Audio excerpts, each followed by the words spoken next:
Welcome to episode 3 of the Conscious Creators Community show. We are talking about understanding trauma, trauma and its effects on our thoughts and emotions. Understanding trauma is an incredibly important part of taking care of ourselves. They come in many forms, big and small. So it's really important to recognize when triggered by something that's happened, what you can do about it. Knowing what to do when triggered is key to managing your emotions that arise from trauma. There are different coping strategies which we'll discuss today, and understanding even a little bit more about these things is a big part of creating a better life, which is our general topic over the next 10 weeks. So this is show number 3.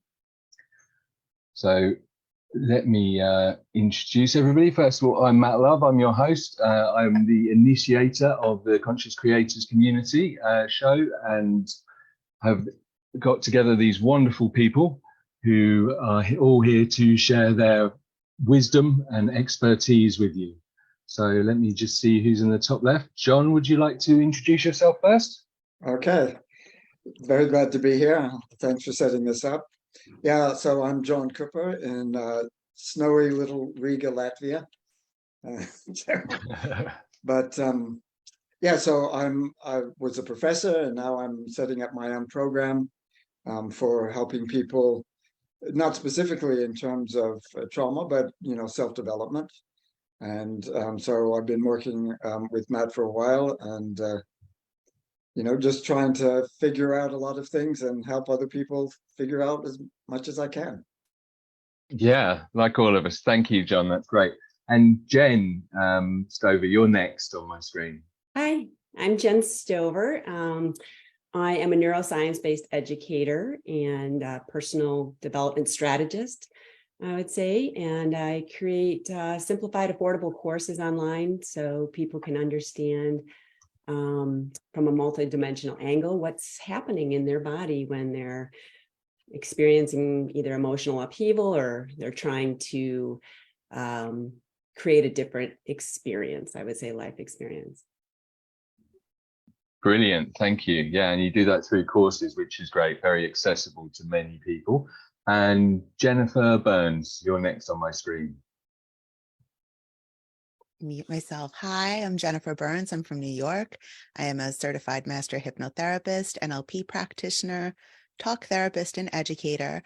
I educate people as well on what's going on in their brain. I kind of help them perfect their inner world, keep their thoughts healthy. I specialize in anxiety, depression, burnout, confidence issues, and trauma. Thank you, Jennifer. That's great. Awesome. And Sander, you're next on my screen. Hello, everyone. Yeah, my name is Sander. I'm a body worker and embodiment coach, and I'm from the Netherlands. I help people integrate the parts of themselves that, they denied themselves or due to situations. So that's where I come in. Thank you, Sander. That's awesome. Anna, you're next. Good morning, good afternoon, good evening, everybody. I'm Ana Doria Quesada. I'm in California at the moment, and I'm an artist and a mentor and a teacher.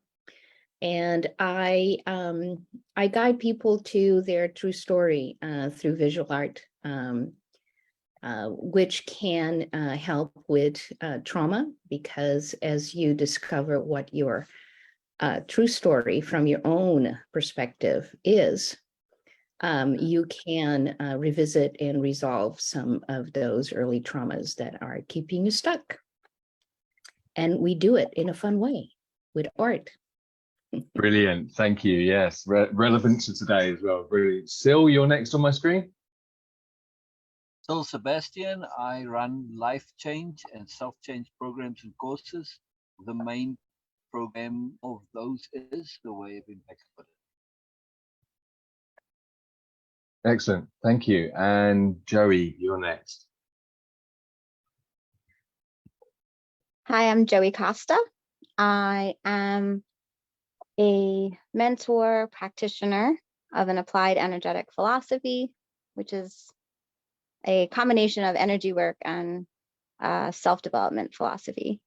And I teach and guide people through a simple process of transformation that they can add to their other processes or use as a single process to add transformation on a daily basis. Thank you. Priscilla, you're next on my screen. Hi, everyone. My name is Priscilla Pasimio. I'm here in Colorado in the US, and I am a cellular health coach, and I specialize in cellular performance and protection, specializing in removing the heavy metals from the body, which I'm just finding just amazing stories of regaining memory, of nonverbal children who are now speaking for the first time, and excited to be here. Thank you, Matt. Thank you, Priscilla. And Rita, you're next. Oh. Hello, everybody. I'm Rita Ask. I was not prepared for this, but yes, I'm actually building up something new, and I'm using different techniques like the conscious with theta healing, experiences from the shamanic from Peru. And the last 2 years, I've been working a lot with the galactic energies. And this is high stuff for this new timeline we are entering. And for me, it's more to help people connect with the divinity, to get activated for new algorithms, new masterminds, yeah, the total universal force that are there for everyone to reach if they want to, through the DNA activation, because we all have it. So this is my new work, and I'm looking forward to start. So yeah. Hi. Brilliant. Thank you, Rita. Yes. And Jason, you're next on my screen. Oh. What are we doing, guys? Just introduce yourself briefly. Sorry. Yeah. So that's all we're on. Jason, just introduce yourself, where you're from and what you do.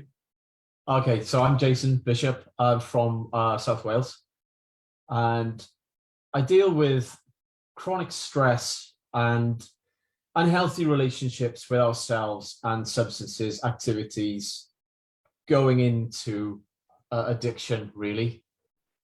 But it's the whole spectrum of the whole relationship with it, and trauma, and how we get there and why we do the things we do, not necessarily what we're doing. And then processing, like we spoke about, I missed it last week, but accepting, processing the traumas, releasing them, releasing the energy from the body, and just creating a new life after these unfortunate situations we find ourselves in.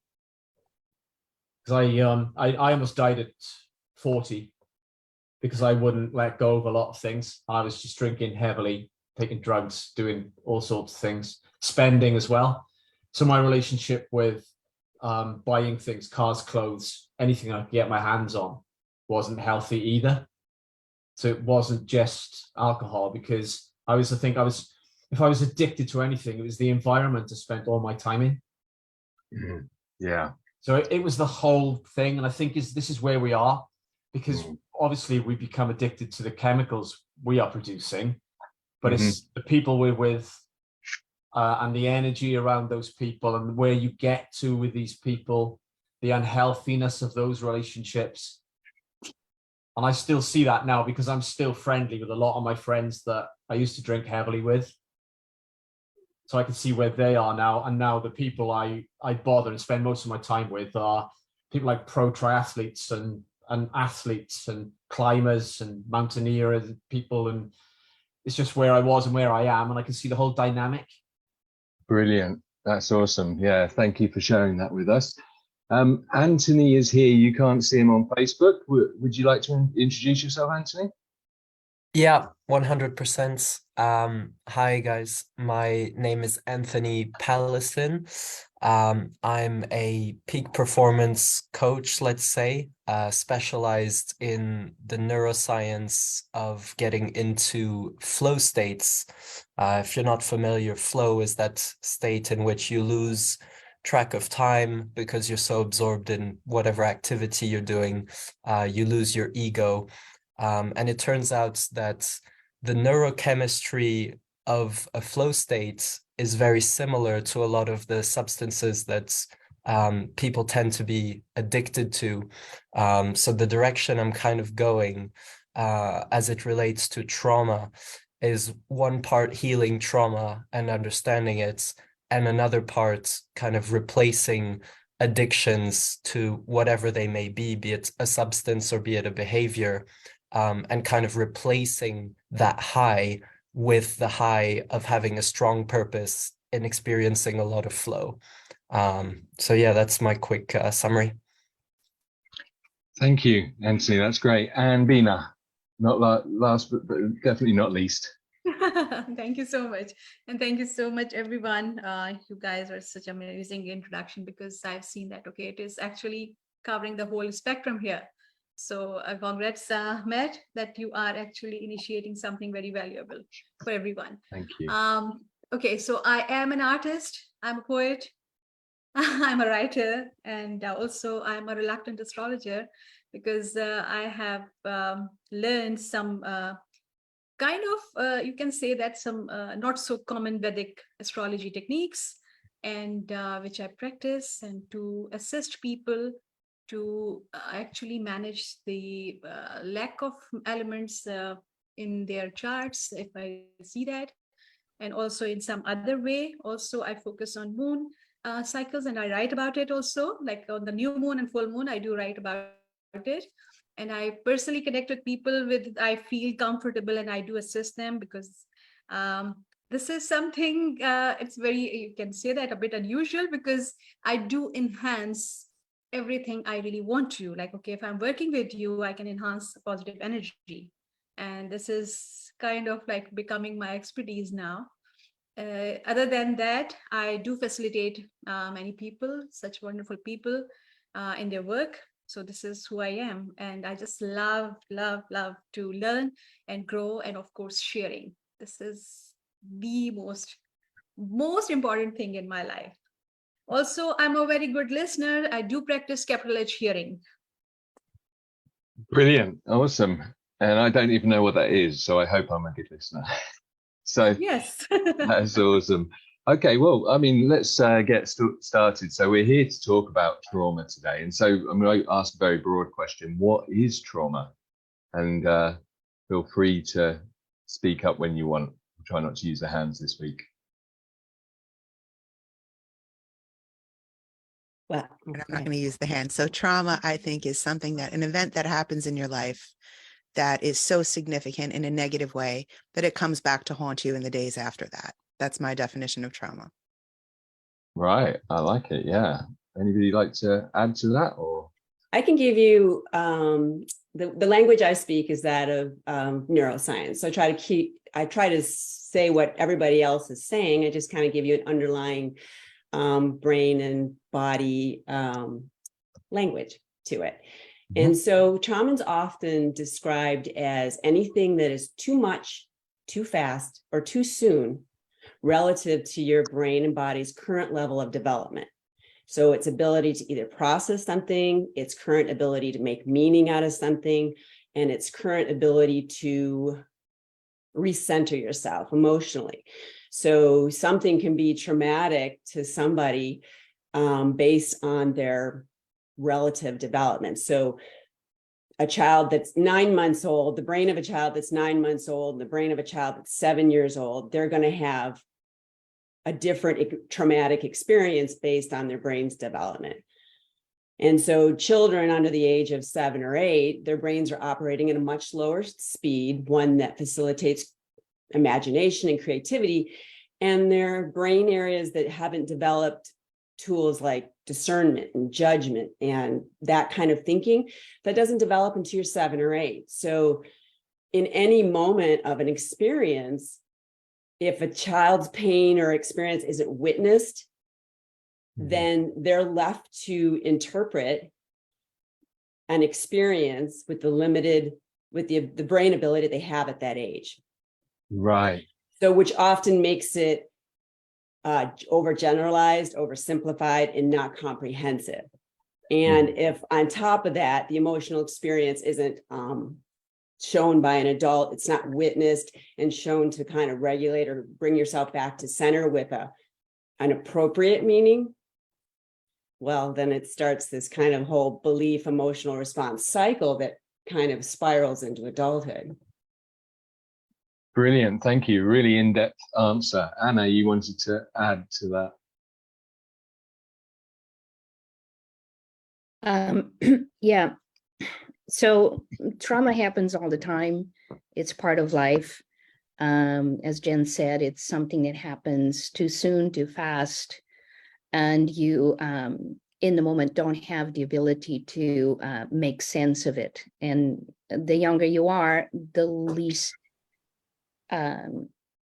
able you are to make sense, because you don't have the language to actually express what is happening to you. What happens with trauma is, if there is no, so animals do deal with trauma completely different from humans, because they don't make story about what's happening.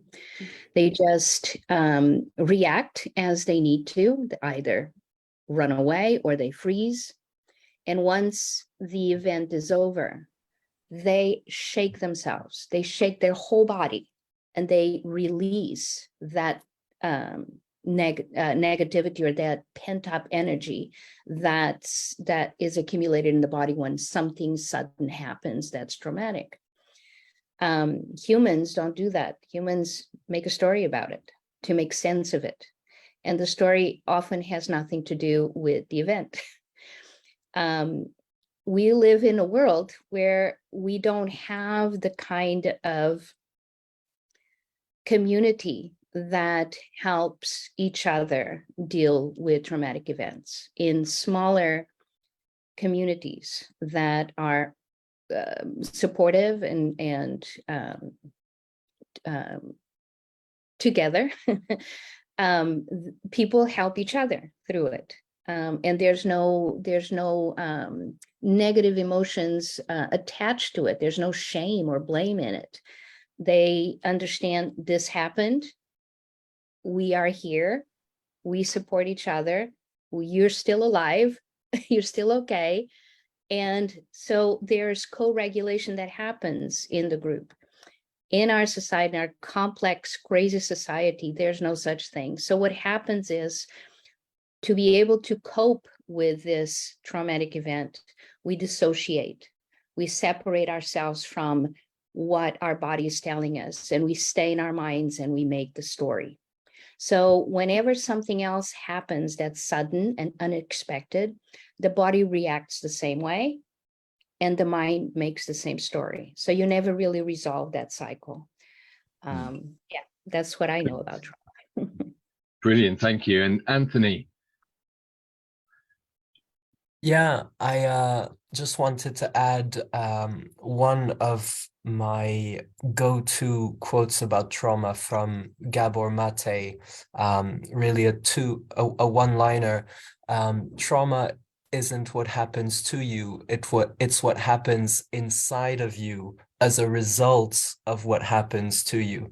Again, to kind of echo what Anna said about the making of the story, and kind of also echo what Jen said around the neurochemistry. I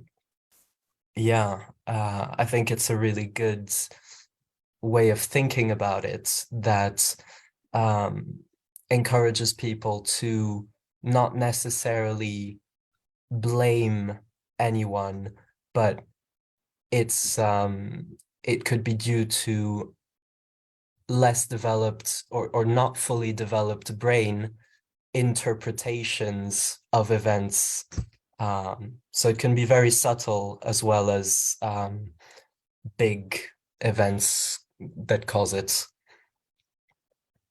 Yeah, go on, John. Yeah, sure. Yeah, I had an interesting experience that relates to that, especially to what Anna was saying. For a year, I lived in a small village in Tanzania. It's one of the poorest places in the world. And at one time when I was there, two lions came and they ate an old man, one of my neighbors. And the whole village, of course, was traumatized. Of course. Yeah, but their solution is what's called a bow. Bow in Swahili just means a board. And so for 3 days, all of the village sat around on this board and just talked through their experience and talked through what it meant and how it felt. And we're planning for how they would, what they would learn from it, and how they would celebrate this old man and his life in the future. And it was, it was so meaningful. I couldn't believe how much better these people were dealing with it than what we do.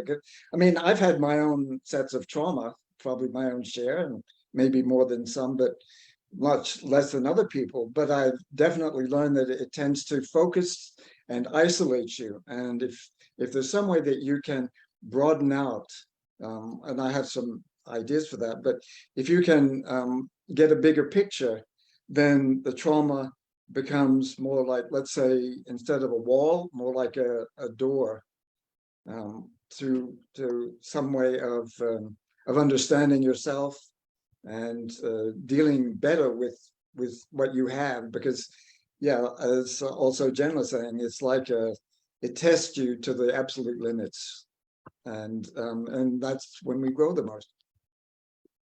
Yeah, very true. And Syl, did you want to add something to that? Sure. Yes. To understand trauma, it's helpful to understand what happens with that emphasis, because emphasis literally rewires the brain. So when we have something emphasized, the brain reshapes itself, nodes expand, more connections are made, more associations are made. But when something really dramatic or traumatic happens, it's excessively negative by definition. That's what makes it trauma rather than a drama or something important. And now, because of this excessive emphasis, the brain gets rewired. And because it's so excessive, that rewiring can become entrenched. Plus, you've got associations that are made. So now you've got this negative event, which is foremost in the brain. It starts connecting to everything. And that's why people get triggered. And this brings up the trauma and they relive it because it's become hardwired and entrenched into the brain. And because of you reliving this every time, you get emphasis on top of emphasis and it starts spiraling, right? And this is a nice way of understanding it, that it's the brain reliving something because of this inappropriate emphasis or excessive emphasis. Can I add something? Please, yeah. Thanks. In my line of work, which is energetic, I see trauma as an open experience with a high negative charge. So my work deals with mostly closing open experiences, but we have all these open experiences around us. And when an experience is open, as in we haven't consciously ended it or embodied it or resolved it or done the work to integrate it, it kind of is like a day or a moment that's still happening behind your current one. And so trauma to me is an open experience with a high negative charge. And we have lots of open experiences playing in our background, which are like nostalgia, or trauma and nostalgia are the highly charged ones, the ones that are super happy or super didn't serve our needs or wants or desires in the moment, or were too abrupt or too disruptive, right? But yeah, so in my work, trauma is an open-ended experience. So it's, yeah, that's how I see it. I like that a lot. Yeah. And Rita, you wanted to add something? Yes, yes. I'm very agree with all. For me, it's been a huge discovery to see that, okay, I'm just experiencing, but the feelings are not mine. My thoughts are not mine. From my earthly parents, I have my blood, my cells, my bones, my structure. And this goes roots, and generations back with dramas. Different kind of dramas that are printed in our, call it a avatar, the blueprint, our illusion of life. And at the same time, we have 1,000 stars in our crown chakra. We have different stars in the nervous system that are programs. And if we don't release this energy for where it comes from, it can flow, but if we still react, it's something inside. Mm-hmm. And we also then very often go back. We go back in the star night. We go back and we feed the drama instead of bringing more light into these dark spaces in our body. So to open all these doors and see them, but don't feed them. Just accept them and be grateful for them to show us what we can release to bring light there. So we can be all light at least. Right. Yeah, absolutely. Thank you for sharing that. And I think it's really like people have mentioned, that traumas can happen to us at any time in our lives. And so often when we're younger and we aren't able to process them ourselves, we can play out the stories that other people have told us and react to them in a way based on like we talked about last week, the beliefs that have been handed to us as children and our understanding of the events. And ultimately we do just need to work through them. And if we've got children who have had traumatic experiences, let them be seen and listen to them and just let it out. Don't judge their feelings, their thoughts, and just let it flow, so to speak. Sander, you wanted to add something? Yeah, I had to find the button. Anyway, yeah, what my experience also is with trauma from my work is many people think that trauma is something that is only happening in the mind, but it also has an effect on your physical body, or can have an effect on the physical body as well. So things you haven't worked through or haven't integrated, they might form blockages. That's what Rita also mentioned regarding the energy, is that you can start holding trauma physically in parts of your body. And if that persists for a really long time, then it can also create diseases. Yes. Yeah. I mean, sorry. Yeah. No, go ahead, Matt. Yeah, like we were saying last, sort of with our emotions and things like that, when we don't resolve them, we can trap energy within our bodies, and that can lead, and going through the same patterns can lead to illnesses, even serious diseases and things like that. Yeah, and trauma is of course an emotional response to something, but you aren't able to deal with what is happening in that moment. So you get programmed and triggered, and that keeps on adding to the discomfort. Mm-hmm. Yes. Yeah, of course. Jason, yeah, sure. What would you like to mention? No, it's just we're talking about traumas and trapped energy in the body. I mean, I have multiple traumas with 2 major car accidents, the hospital visits, near-death experience, the losing my grandfather, in essence twice. I've been thinking about that. But when I lost him at 14, and I never dealt with any of it. I was just stuffing it down, stuffing the energy back into my body, wouldn't even think about it. So yeah, and then I ended up with an acute duodenal ulcer, cirrhosis, portal hypertension, esophageal varices, stomach varices, internal bleeding.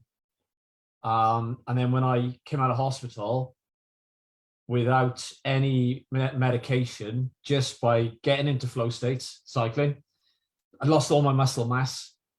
I'm due to the cirrhosis. My specialist said I wouldn't gain muscle because I wouldn't be able to process enough protein. So the varices, both stomach and esophageal varices, have gone. The ulcer is gone. The portal hypertension is gone without any medical intervention or drugs, just by getting healthy, nutritional diet, hydration, releasing all the trauma, releasing all the energy, and just being with nature, being more spiritual than I ever thought I could ever be, being more at ease with myself, taking off the mask, just becoming who I believe I am. Obviously, we don't show everyone everything, but yeah, my body's healed itself, and the doctors can't tell me how. And right. I had a gastroscopy recently, and the doctors are just like, we have no idea. We can't tell you how it's happened. So the only way it can be, polyvagal theory and the autonomic nervous system and balance. It's the only way it could have happened. Yeah, excellent. And there's some comments which kind of relate to what you're saying. So one of the comments that came in earlier was that Ramsey, who's watching, his father, when his father passed away, their husky barely moved its head off the ground for a week. And I think that's actually an interesting comment, because my immediate thought was, well, it's not a pack animal, so it hasn't learned the behavior from the rest of the pack. And I think that kind of relates to what we were talking about as children. If children are not seen, and they're not supported when they go through trauma, then they don't know how to shake it off. And often our parents don't know how to shake it off, so to speak. And so they're not able to support us. And that's why there's people like us and millions of others now helping others to understand what they can do to shake these things off, so that they can get results like Jason's got from recovering from his injury. His multiple traumas. Some were injuries, some were other experiences. And I think that's something I'd like to talk about is, what are the, does trauma have to be big? What kind of things cause us to be traumatized? Sorry. And Anna, did you want to add something before I give everyone a chance to think about that question? Yeah, just following up on Jason and Sander on how the body is the place where all the trauma is stored, and because of that, the body reacts to all of that negative energy, and you can get really sick just from accumulating unresolved trauma.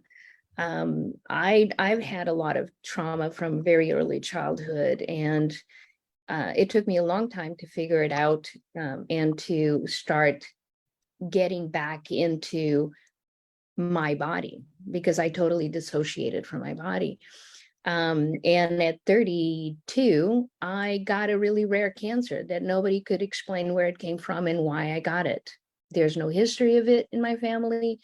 I'm even the wrong demographic for that kind of cancer. And it was all because I was holding all this stuff inside and pretending that that stuff that happened to me didn't exist. I wasn't dealing with it. I didn't know how.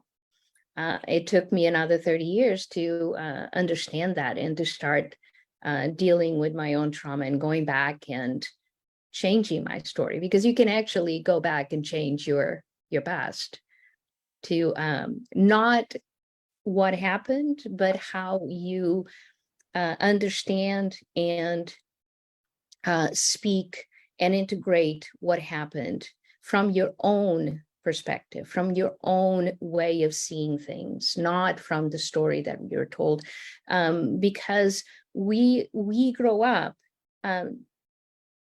part of a whole ecosystem of traumatic people. You know, we're being raised by traumatized parents. So how can we learn to deal with traumas if our parents don't even know how? And everybody just represses everything. Everything is repressed. Everything is seen as shame, and blame is assigned to something or somebody, you know. It's because this happened or this person did this to me that I can't do this or I can't be this way. And it's just a story.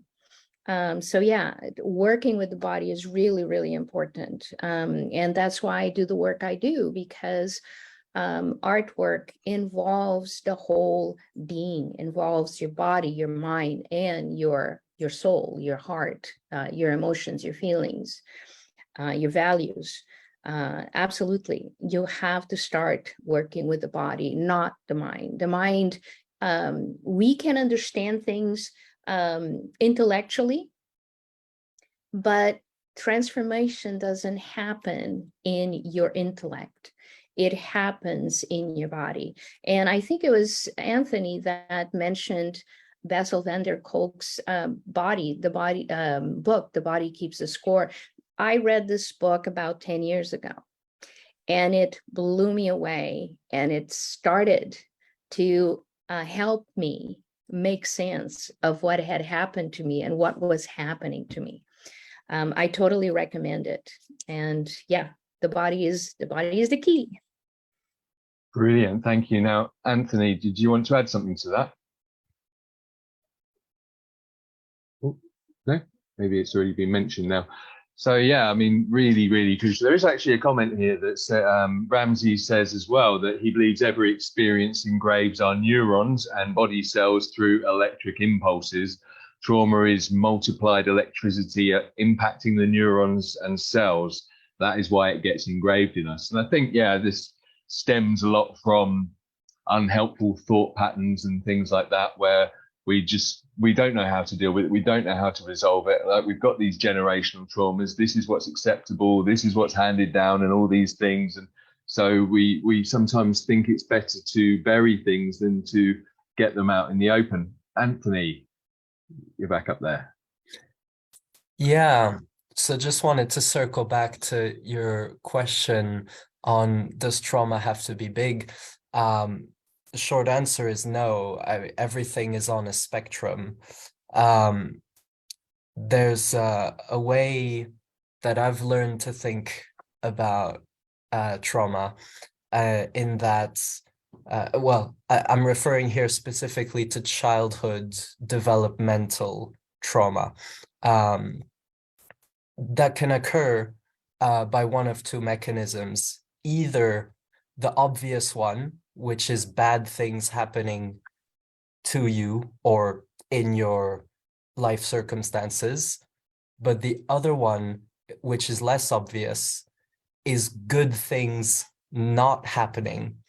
And so most of the population will think of trauma only as the bad things that happen to you: car accidents, divorces, parents dying, that sort of thing. But also, an infant, when they are born, they can't survive alone. They're helpless. They can't run. They can't walk. They can't do anything. The child's survival depends on its attachment relationship with the caregivers. And so we have these fundamental needs as human beings.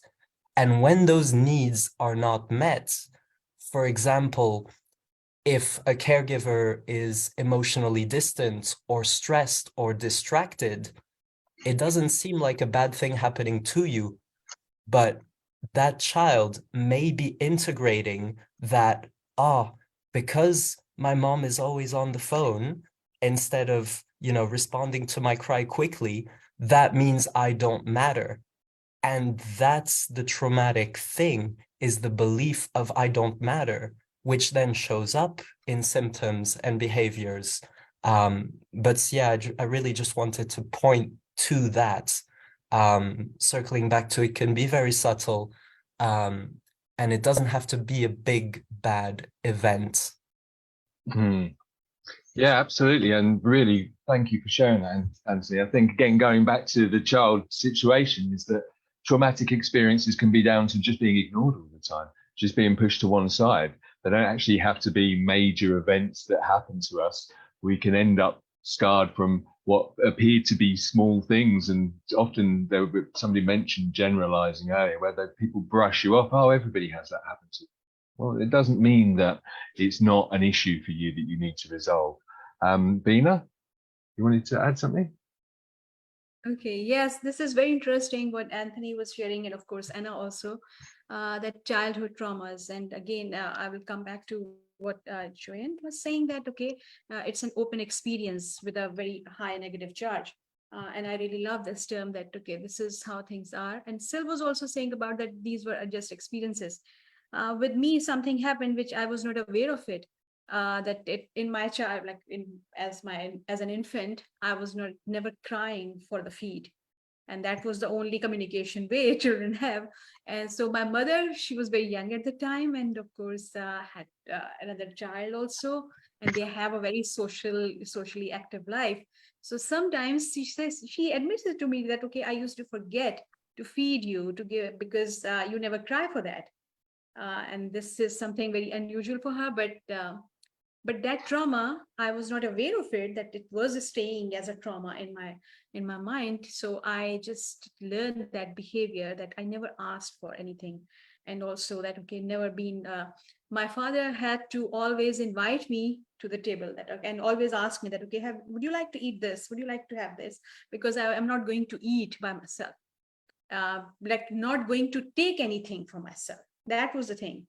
And then it changes, and then I learned cooking very early in my age. Like as a child, I start learning cooking because I want to be self-sufficient, that okay, I don't have to ask anyone to give me food. And that was just the thing, and it was shaping up my personality overall in my life.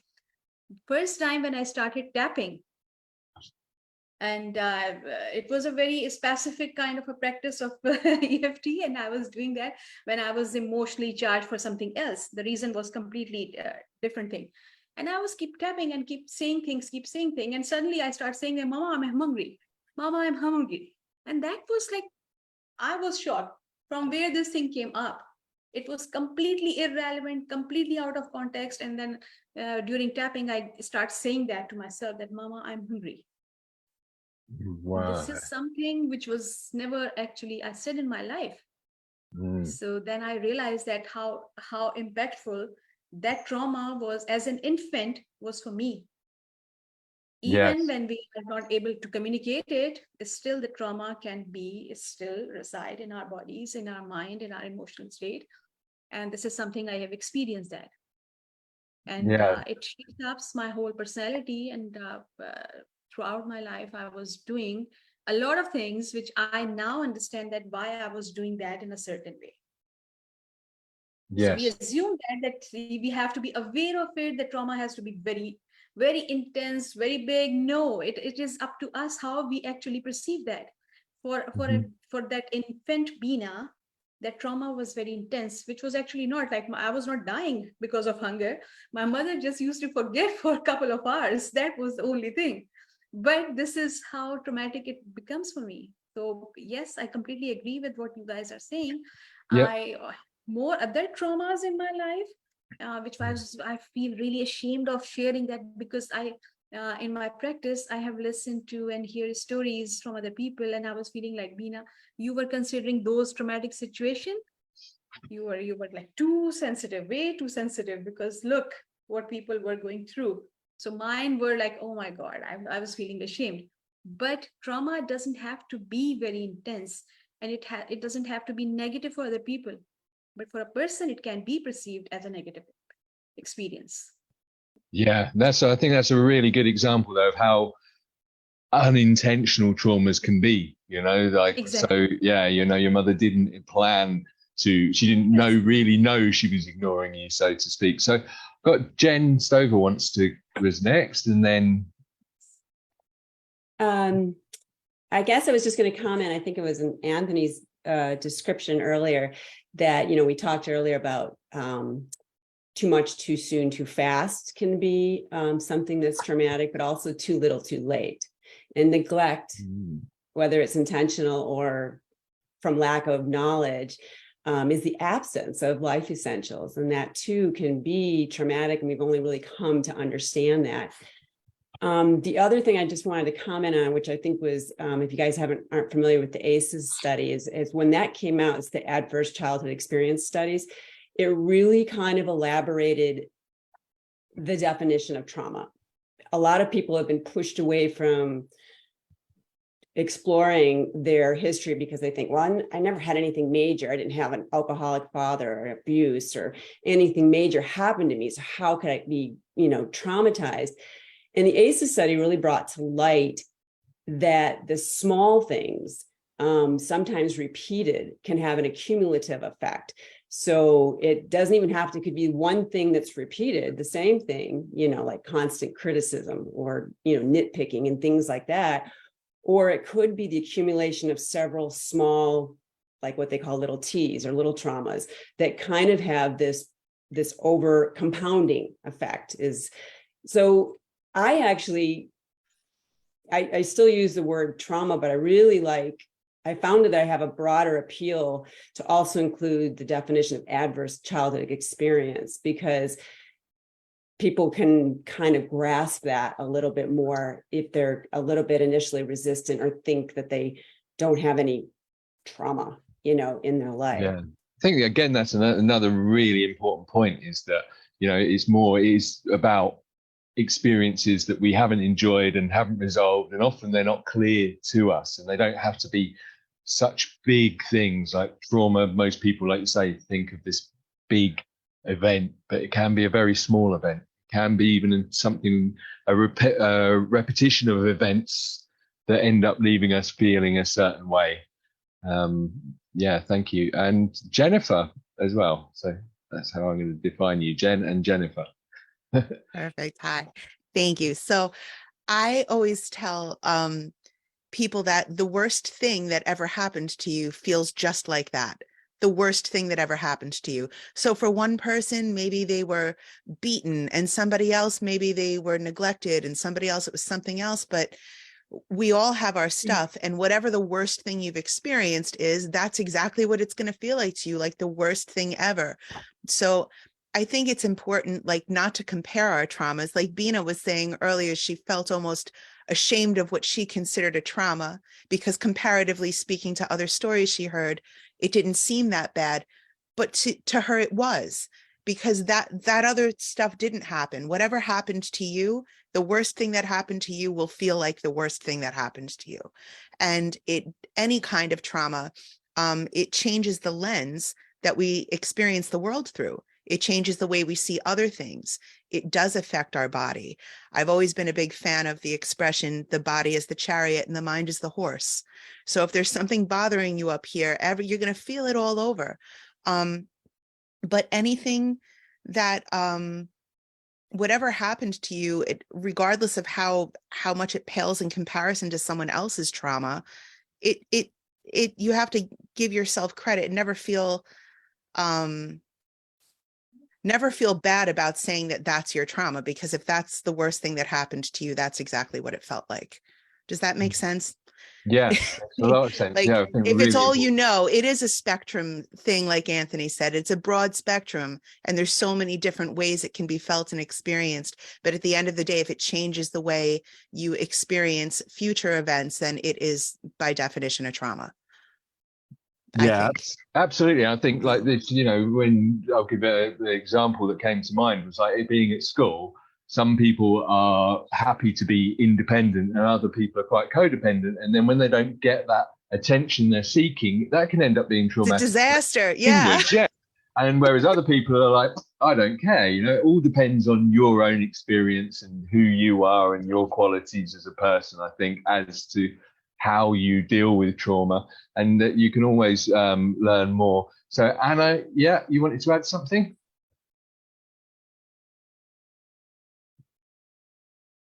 Yeah, so what I wanted to say is that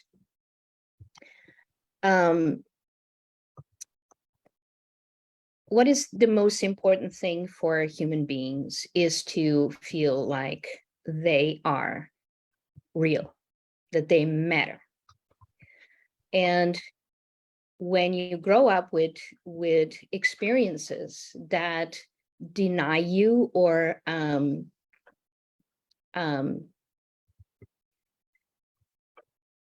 deny who your experience. So if you grow up with people that say, oh, you know, don't worry about that, that's forget about it, just get over it, or you're being told things that don't seem very important to the people who are saying it, but affect you in a very deep way. Like if somebody makes a criticism of how you look or how you express yourself. For instance, this happens a lot to men, to boys. If they cry, if they express themselves emotionally, they're told to repress it. That's, don't do that. Don't be a crybaby. Don't be a sissy. Or for women, it's the opposite. Certain things are emphasized in a negative way. Oh, you're too emotional. Oh, you're being too aggressive. Don't be aggressive. So it's not okay for women to express anger or to express willful behavior. And to be emotional is a negative thing, meaning, yes, you're emotional because you're a girl or you're a woman, and we feel sorry for you, but try and get over it. So all of that gives you a sense of who you are. That's not a positive vision of who you are. And that's the most important part. It's not the event, really. It's all the emotional stuff around the event and all the judgment around the event that makes the person or the child feel like there's something wrong with me. I don't matter. Who I am is not in step with what my parents, my family, my country, my culture, the whole cosmology around us. It's not important. So you then extrapolate, I'm not important. And that is an added trauma. Yeah, absolutely. I think that actually leads on. We've got quite a couple of comments here that I've not had time to jump in, but Chris actually mentions a book here, and it relates to what you're saying, and it's called It Doesn't Start With You. And it's a book by Mark Wolin, and he advises anyone who's dealing with trauma to read that book. Also, there's a couple more comments. So Don Lotus has mentioned that all healing begins in consciousness. Trauma can be seen as a resident fear state materialized in the body. And then also, see, there's a few here. Ramsey again has trauma can make you or break you. Trauma will always happen in life. The most important thing is how we deal with it and whether to make it a ladder that takes us up or down in life. And there was another comment here. And then, yes, trauma is perpetuating with each generation through action and DNA. A never-ending cycle of trauma. The cycle of trauma needs to be broken. And yeah, that's kind of why we're having this meeting. So I hope it's helpful for people. So Joey, you wanted to add something?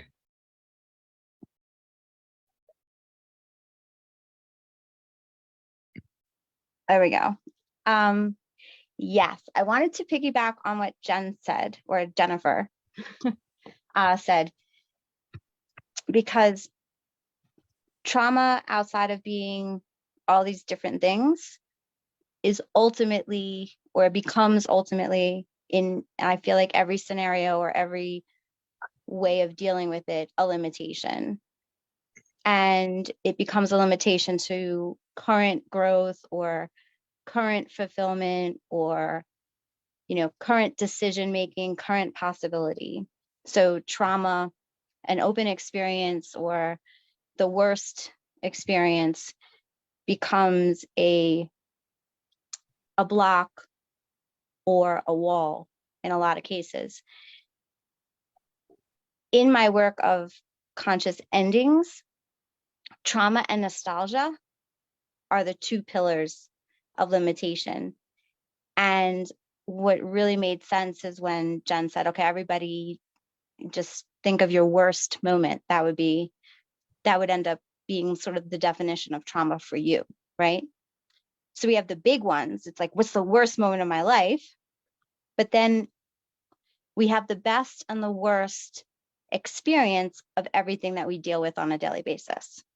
And those is what I see as like the little traumas, right? It's like, even if you have a person, any person in your life, if you sit down and think and say, what was the best experience of them that I've had and what's the worst? You're going to start making decisions between that best and that worst, right? You're going to make decisions that are going to try to lead you towards having that best moment again. And you're going to make decisions that are going to try to keep you away from having that worst moment again. And so trauma for me also is the one side of the limitations of possibility that we put on our current decision making. And so your worst case of anything is eventually subconsciously or consciously going to become a block if you don't look at it, observe it, and do something with it. So it will just keep coming back and become a trauma eventually. So whatever the worst of something is, yeah, if it's not already a trauma. Jason, you wanted to add something? Yeah, I just wanted to say about these things that we think aren't traumatic, I mean, when we started our business, and my business partners tried to, because I was in business with my father, and they tried to use my father to control me in a professional environment. So I fought them forever and a day. And at 30, I was in the hospital the first time. I had DT, so I was in hospital a week on an intravenous drip. And when I came out, he allowed my business partners to talk about my health in front of a whole office full of people and didn't stop it. So I turned around and said, I'm going to kill him. And my father said, don't even bridge the subject. And then my father just said, don't touch it, don't go near it because he'll go mad. And then my mother started saying, look what you're doing to your father. And my sister left my life and said she doesn't understand her drunken brother. So my whole family, in my eyes, had just completely rejected me and put my business partners above me. And that's when my life went off a cliff because I didn't understand what had happened.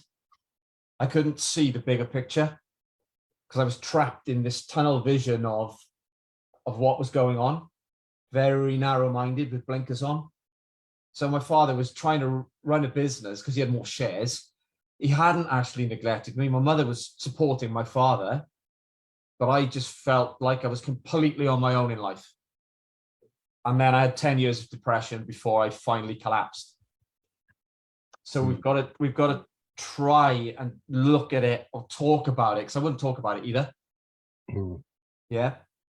At least try and look at it from a different perspective, because what I believed was happening wasn't actually happening. And I fell into this massive and long depression until I just gave up, not fighting, but on life. So you must try and think about it differently and talk to somebody before it gets to that. Yeah. And you're fighting life otherwise. Yeah, and it can be all sorts of things, just anything that, is bothering you that you don't actually get to resolve, whether it's the way somebody's treating you at work, whether it's your family, whether it's, it's the things even you're doing yourself and you're like, I'm just going to put that away. I'm not going to face it. So when we talk about the little T's and the constant criticism, once the phone calls started coming through for me and not my partner, all of a sudden what I was doing was worthless. Where beforehand it was fine because he was involved. Yeah, so it didn't take long before all this constant, it's not worth anything, it's not worth anything, it goes along with how you already feel about yourself, and you really feel worthless because you're believing what somebody else is projecting onto you. Yeah. So, I mean, that leads us on. So we're normally on for an hour. We're just coming over. Some people have got to drop off now. So really that leads us on to what can people do to identify and overcome trauma? You know, what useful things can people do to start that journey, to sort of look at themselves, to any questions they can ask themselves, any things they can try? They start actually spending time on their own, because as soon as I started spending time on my own without distracting myself, because I was always doing something, I was drinking or doing something, so I didn't have to think and feel. I started by walking, just to spend time on my own. It's a good one. Yeah, I mean, I think it is true. Sometimes other people's influence stops us from actually understanding how we're feeling, and even allowing our natural thought process to progress to the point where we find resolution, because we're asking too many people's opinions and they're sharing their experience. And as we've talked about here, our experiences are all different. Anna, you wanted to add something? Yeah, so what steps should we take to overcome trauma? Well, first you have to realize that you can't do it alone. You need support. You need, what makes us feel real is being mirrored by other people. And what does that mean? When somebody else can actually sit across from you and say, I hear you say this. This is what I hear. Am I correct? That is a mirroring kind of communication. When somebody sits across from you and say, I see you. I see you. I hear you. That must have been really hard for you. When that starts happening, you start seeing yourself as a real person, because that's what trauma does. Trauma really gives you a sense that you don't belong, you are weird, you are wrong, and you don't matter, and you actually don't really exist. A lot of times people who have gone through a lot of trauma recede and hide and become somebody else to fit in, but their real self stays hidden and repressed. So they never feel real. They always feel fake. So the first step is to reach out to somebody and to tell your story. Tell your story, voice it in your own words, make it real in the world first, because once you do that, you can start healing. And I had to do that. And I remember the first few times that I actually said, this happened to me. And I started with the smallest things, not the big ones. Big ones are too scary to share. I started sharing the tiny little things. I remember what it felt. My whole body started shaking and I felt really cold. Your whole body is like resisting. Why are you doing this? This is dangerous. Your body starts to try and protect you from this perceived calamity, which is, now my secret is out, and now I'm really going to be ostracized, and now people are really going to see how weird and wrong and broken I am. Your whole body starts reacting. But it's the very first step to healing is to speak with somebody that you can trust. Remember, it has to be somebody you can trust. Yeah, that's what I was thinking was really important thing is, let it out, but find somebody that you can trust, somebody that will listen to you, somebody the way you feel heard and witness. Right, you can't do it alone. Don't think that you can do this work alone. You can. I'm 62 years old and I'm still reaching out for help. I'm still needing help from others, because you need to be mirrored. You need to be acknowledged. Yes. You need somebody else to look you in the eye and say, yeah, I hear you, I see you. Yeah. Yes, So absolutely. find a trusted mentor, guide, coach. I hate to say it, I don't really recommend psychologists. Therapy in the traditional way doesn't really work, because all you do is go to this person and you rehash your story over and over again when nothing is really resolved. You need somebody that actually shows you steps to resolving it, methods. Yeah. Mine is through artwork. Yes. Anybody that resonates with you, go for it. Okay, Jen, you wanted to add something? I did, just because I got to scoot out here a little bit. Totally understand what Anna's saying. I think getting skilled practitioner support of whatever kind. I was fortunate. I had a really great psychologist, but probably because they were also a mentor and were able to had coaching skills. So really it was a combined practitioner that had many, many skills. But getting that support, because we do need to have our realities validated and to feel like we're not crazy, even if in that moment it's a bit of a distorted reality, which you don't think so at the time, right? You just want somebody to, like she said, mirror it, or just to acknowledge it, that it is existing. The second thing that, I can only speak from my own experience and what really worked for me was taking the time to learn, and to learn from anybody or in any manner about the physiology and the body chemistry and how the brain works in very fundamental ways. I mean, we are spiritual, energetic creatures, but we do live in this physical body. So it really makes a difference to kind of understand how this vehicle works, so we can drive it a little bit better. And the last two things I just commented on was obviously, I found a lot of value in increasing my awareness, not just of my behaviors, but of my emotional experience in my body, really getting skilled at interoception, being able to recognize and witness as emotional chemical responses were happening in a situation. The higher that skill is, the quicker you can intervene when they start to activate.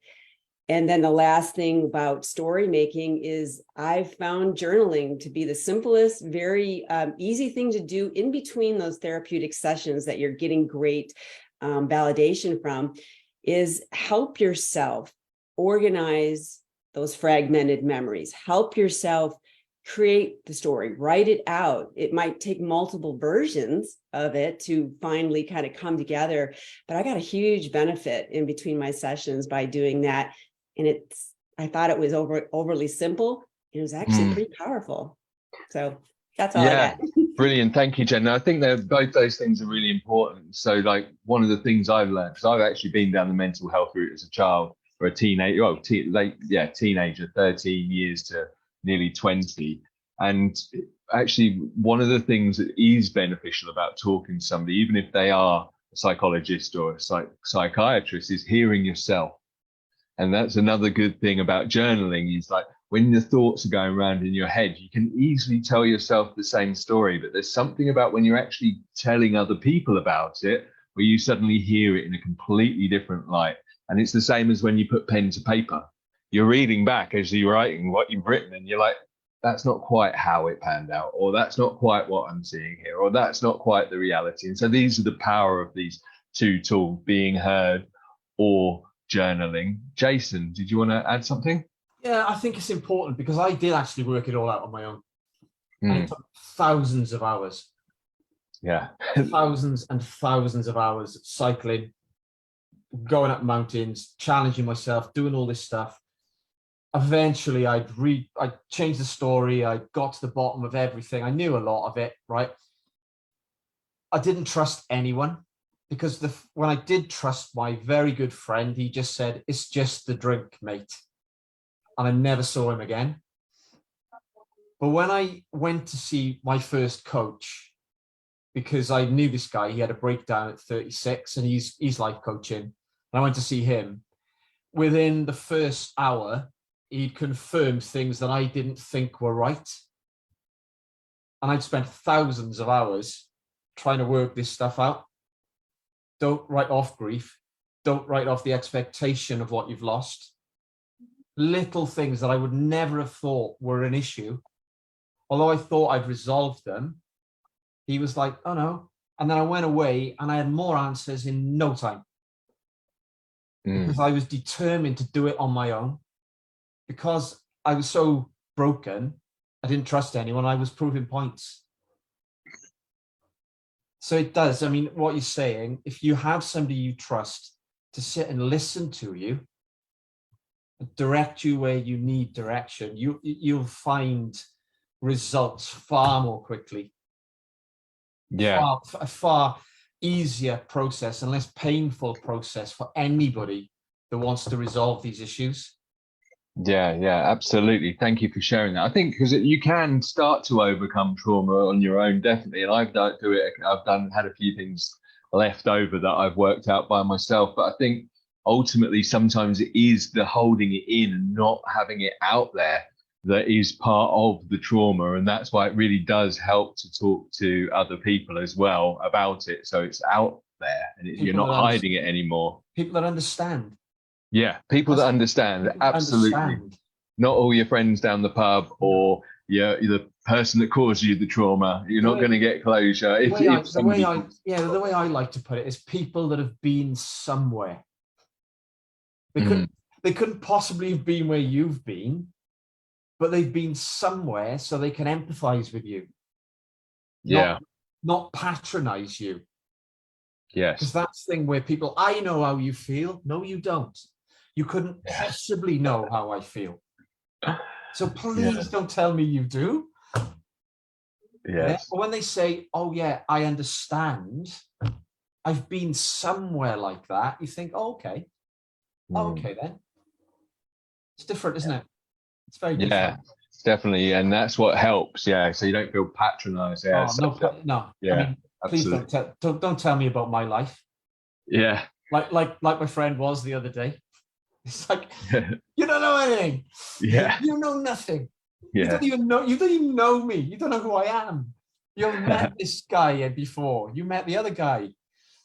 Yeah. You met the guy with a huge, big, thick mask on that couldn't show anyone who he was. God, don't you understand? But they don't. Absolutely. And people don't understand. They think you're actually trying to be someone different. When you really found yourself. You're closer to being you than you've ever been. Yes, absolutely. They think it works the other way around.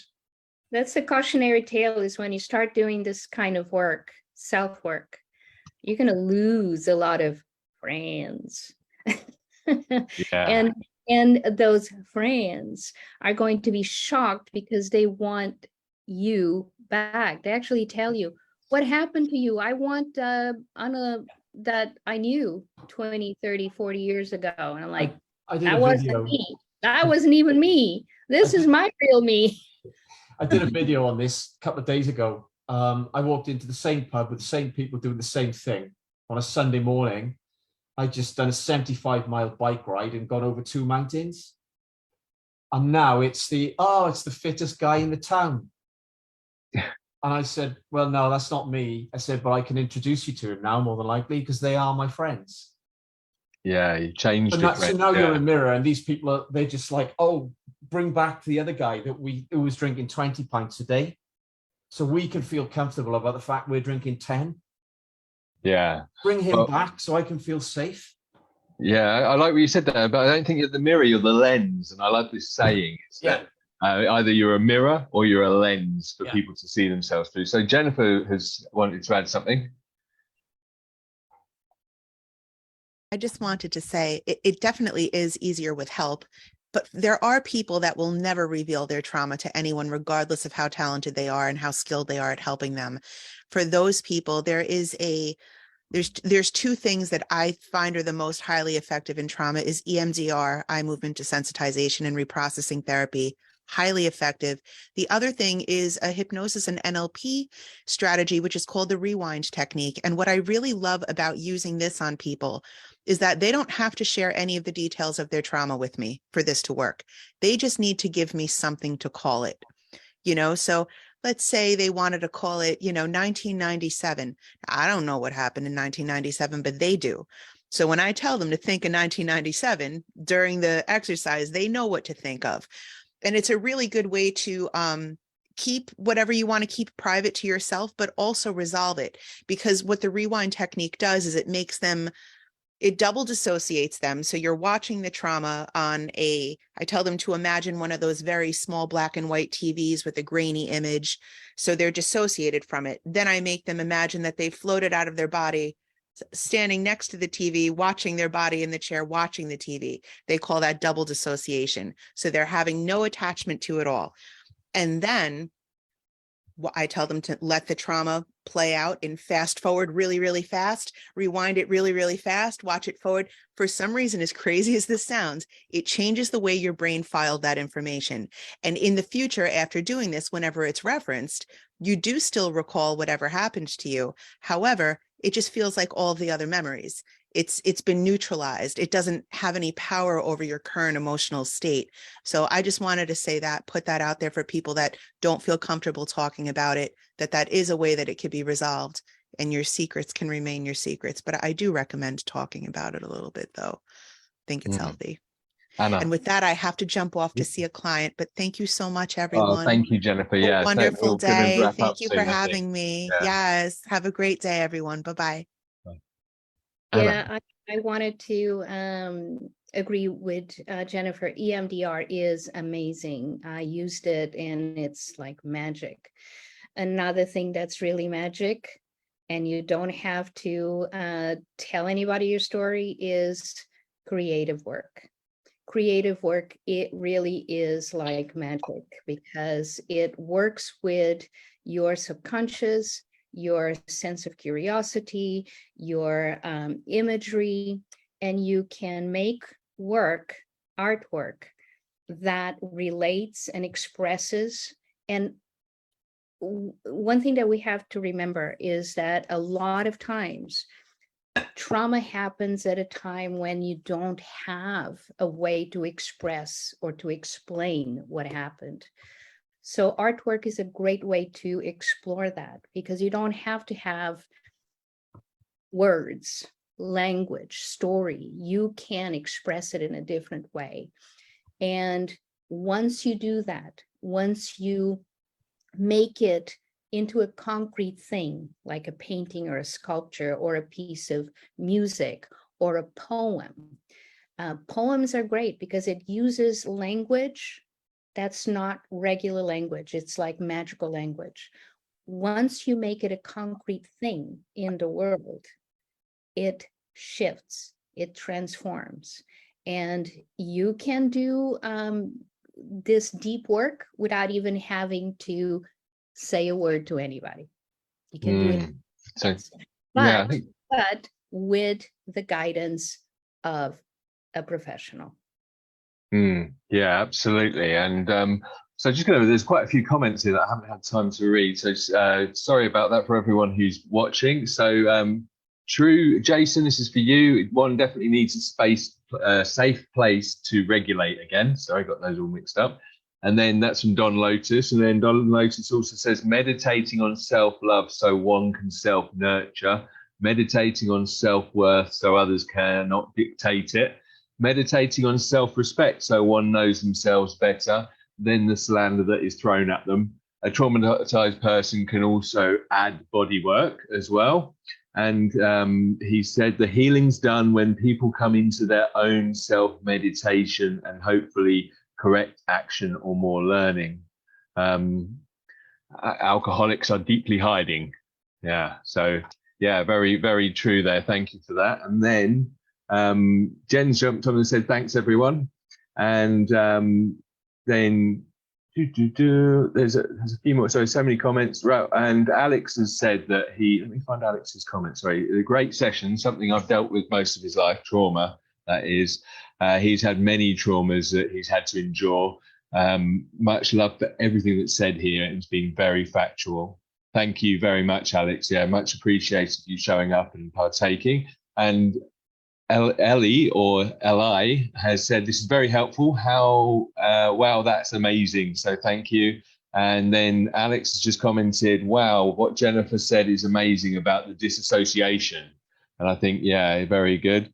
And then Chris has commented, many people have tried to figure out the human condition. If anybody had figured it out, we wouldn't know by now. Trauma is part of life. Well, I think event experiences are part of life. And the fact that we don't have a great emotional education means that they turn into trauma. And really, that hopefully the future will be a bit like the animals who shake their traumas off. People will have the tools to deal with trauma from a much younger age. And so it won't be such a big part of life. It will just be called another experience maybe in the future. Fingers crossed, hey, you know, for positive change. So I'm going to wrap it up there because we're normally on for an hour. We've been on for 90 minutes. I want to say a massive thank you to everybody who's shown up and watched. It's been a really busy week this week. And to everybody who's partook and shared such amazing information.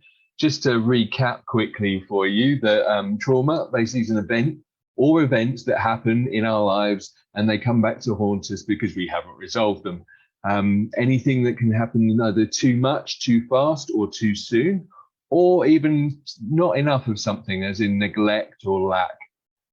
It's an open experience with a high negative charge, and that often causes it to get trapped in the body, not just the mind. It's important to feel into it, allow those feelings, and to give it time for you to understand yourself and to let it dissipate. It's often best not to do it alone, although it is possible, but it's good to get it out in the open, to be heard, to be seen, and to know you're okay. So the best advice we can give is talk to somebody about it and look for techniques specifically for trauma. There are many things you can try. Some of the suggestions today were journaling, meditation, just alone time, art, exercise, nature, hypnosis, but I wouldn't try that yourself. I would definitely go to a qualified person. And although I'm sure you can find a video on YouTube for that. So thank you, everybody, today. Thank you, everybody in the audience. Does anybody want to add anything before we wrap up? No? Thank you, Matt, again, for a fantastic session. Yeah, thank you all. It's been amazing. Thank you, Matt. Awesome. Thank you all.